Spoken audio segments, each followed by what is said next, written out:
So, আসসালামু আলাইকুম। সবাই কেমন আছেন? আশা করি সবাই অনেক ভালো আছেন। তো অনেকদিন পরেই আমরা আবার শুরু করলাম Adobe Photoshop এর বাংলা টিউটোরিয়ালে ২০২১-২০ এ ফ্রি যে কোর্সটির কথা বলেছিলাম, সেই কোর্সের মধ্যে আমরা প্রায় ব্যাকগ্রাউন্ড রিমুভ, তাছাড়াও টুলস ইত্যাদি বিষয় নিয়ে এতদিন শিখেছি। ব্যাকগ্রাউন্ড রিমুভের আজকে লাস্ট পর্ব। তারপর থেকে আমরা ক্লিপিং পাথ শিখব।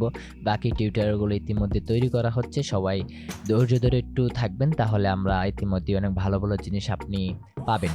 সো যারা ভিডিওটি নতুন দেখছেন, আমাদের চ্যানেলে নতুন, তারা সবাই চ্যানেলটিকে সাবস্ক্রাইব করে দেবেন এবং পাশে থাকা বেল আইকনটিও ক্লিক করে রাখবেন, যাতে করে আমরা ভিডিও করার সাথে সাথে আপনি সেই ভিডিওটি দেখতে পারেন। সো আপনার তারপরেও যদি আপনার কোনো রকম কোনো সমস্যা সৃষ্টি হয়, তো সেক্ষেত্রে আপনি আমাদের যে ভিডিওটি দেখছেন, সেই ভিডিওর ডিসক্রিপশন বক্সে একটি পেজের লিঙ্ক দেওয়া থাকবে। ওই পেজে গিয়ে আপনি মেসেজ করতে পারেন। আপনাকে সব রকম সমস্যার সমাধান দেওয়া হবে ওইখানে। সো আজকে ব্যাকগ্রাউন্ড রিমুভের কয়েকটা জিনিস দেখিয়ে দেব। তারপর আমরা মোটামুটি বেসিক ব্যাকগ্রাউন্ড রিমুভটা সম্পূর্ণটা শেষ, বেসিক একটা ধারণা ছিল। সো আজকে যে বিষয়টা দেখাবো, সেই বিষয়টা যদি আপনি এপ্লাই করতে পারেন, আপনি যে কোনো রকমের ব্যাকগ্রাউন্ড, যত কঠিন একটা ছবি হোক না কেন, সেখান থেকে আপনি ব্যাকগ্রাউন্ডটা রিমুভ করতে পারেন। সো চলুন দেখেন এই যে ছবিটা, এই ছবিটার ব্যাকগ্রাউন্ডটাও হোয়াইট কালার এবং প্রোডাক্টটা যেটা রয়েছে সেটিও হোয়াইট কালার। সো এরকম থাকতে পারে অনেক সময়, যেন মনে করেন কোনো বায়ার অথবা আপনি একটা সাদা ওয়ালের পেছনে একটা সাদা একটা প্রোডাক্টের ছবি তুললেন, তখন কিন্তু সেটার বিষয় দিয়ে যদি আমরা পেন টুলের মাধ্যমে কাজ করতে চাই, দেখেন পেন টুলের মাধ্যমে এখানে আসার পর কিন্তু কোথায় দিয়ে আমরা পেন টুলটা চালাবো সেই বিষয়টা আমরা বুঝতে পারছি না। সো এটা কোনো সমস্যা নাই, সেই সমস্যাটা আমরা সমাধান করে দেব। তাছাড়াও যদি আমরা এখানে ম্যাজিক ওয়ান টুল দিয়েও কাজ করি, তাহলে কিন্তু এটা প্রপারলি একটা সিলেক্ট করতে পারছে না। তো সিলেক্ট না করারই কথা, কারণ ব্যাকগ্রাউন্ডটা হোয়াইট কালার, আমাদের প্রোডাক্টও হোয়াইট কালার। সো সেটি কীভাবে আমরা করতে পারি? তো আমরা জাস্ট লেয়ার বাটনে, লেয়ার যে ইয়াটি আছে সেখানে চলে যাব। ব্যাকগ্রাউন্ড লেয়ারটাকে আমরা কপি করে নেব, কন্ট্রোল জের মাধ্যমে কপি করে নেব। নিচের লেয়ারটি চলে আসার পর আমরা মাঝখানে একটি বর্ডার দিয়ে নেব। সো মাঝখানে একটি ব্যাকগ্রাউন্ড, মনে করেন আমি ব্যাকগ্রাউন্ড এই কালারটি ব্যাকগ্রাউন্ড দিলাম। দেওয়ার পর আমরা কি করব, পেন ব্রেকের টুল দিয়ে এখানে একটা ক্লিক করলে ব্যাকগ্রাউন্ড কালারটা এখানে চলে আসবে।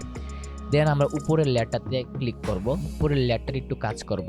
আমরা লেভেলটাকে একটু, লেভেল যদি আপনি মানে প্রপারলি লেভেল জিনিসটাকে যদি আপনি কন্ট্রোল করতে পারেন, তাহলে কিন্তু ইরেজার টুলের মাধ্যমে, যে ব্যাকগ্রাউন্ড ইরেজার টুলটা রয়েছে, সেই টুলসটির মাধ্যমে আপনি যত রকমের কঠিনই একটা ব্যাকগ্রাউন্ড হোক না কেন, আপনার পক্ষে কিন্তু সেটা রিমুভ করা খুবই সহজ হয়ে যাবে।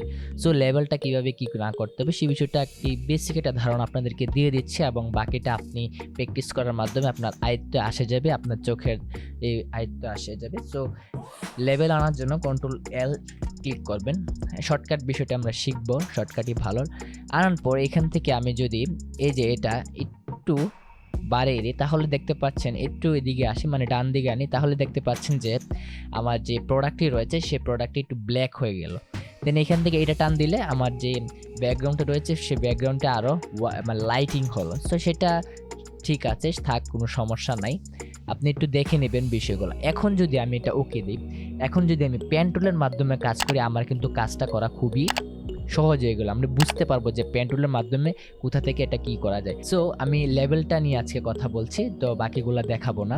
বাকিগুলো আপনারা জাস্ট ট্রাই করবেন, তাহলে বুঝতে পারবেন। আমার আগে যে ভিডিওগুলো আছে সেই ভিডিওগুলো দেখবেন, দেখলে আশা করি বুঝতে পারবেন। তো মনে করেন আমি যদি আপনাদেরকে এখানে দেখাই, মনে করেন আমি এখানে এটা পেন টুলের মাধ্যমে আমি কাজ করতে ভালো লাগে, পেন টুলের মাধ্যমে কাজ করলে প্রপারলি হয় বিষয়টা।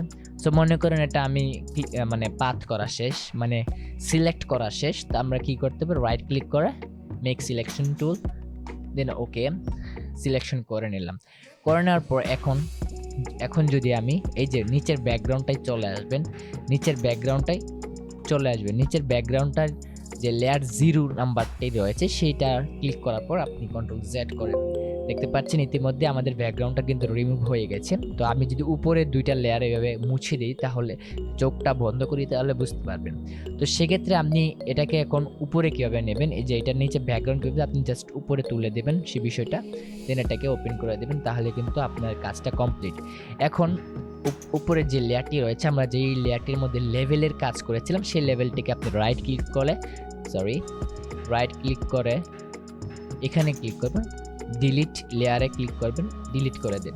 আমাদের কিন্তু এখানে কাজটা খুবই কমপ্লিট হয়ে গেল। আমি তো এখানে দেখিয়েছি, আপনি খুব সুন্দরভাবে পেন টুলের মাধ্যমে এটা কাজ করে লেভেল যেটাই করেছি সেখানে করে জাস্ট আপনি কাজটা কমপ্লিট করে নেবেন। সো আজকে কিছু কথা বলি। যদি আপনি ব্যাকগ্রাউন্ড রিমুভ একদম প্রপারলি শিখতে চান তাহলে আমি যে বিষয়গুলো দেখেছি সেই বিষয়গুলোর মাধ্যমে আপনি করতে পারেন। তাছাড়াও আপনি ইউটিউবে আরও অনেক চ্যানেল রয়েছে এবং ভিডিও রয়েছে, সেই ভিডিওগুলো দেখতে পারেন, আপনি আরও ভালো জানতে পারবেন। সো পরবর্তী টিউটোরিয়ালে দেখার জন্য সকলকে আমন্ত্রণ হলো। পরবর্তী থেকে আমরা ক্লিপিং পাথ শিখবো অ্যাডভান্স পর্যন্ত, clipping path basic to advance. So clipping পাথের সম্পূর্ণ কাজটা হচ্ছে আমরা পেন টুলের মাধ্যমে করবো। ইতিমধ্যে আমরা কীভাবে সিলেকশন করতে হয় পেন টুলের মাধ্যমে সেই বিষয়টা শিখে গিয়েছি। তো ক্লিপিং পাথের ভিডিওগুলো দেখে শিখতে অত বেশি আমাদের দেরি হবে না, আমরা খুব তাড়াতাড়ি বিষয়গুলো শিখতে পারবো। সো আজকে ভিডিওটি এতটুকু পর্যন্তই। তো পরবর্তী ভিডিও দেখার জন্য সকলকে আমন্ত্রণ জানাচ্ছি এবং আমার চ্যানেল যারা এখন পর্যন্ত সাবস্ক্রাইব করে না সাবস্ক্রাইব করে দেবেন। আসসালামু আলাইকুম।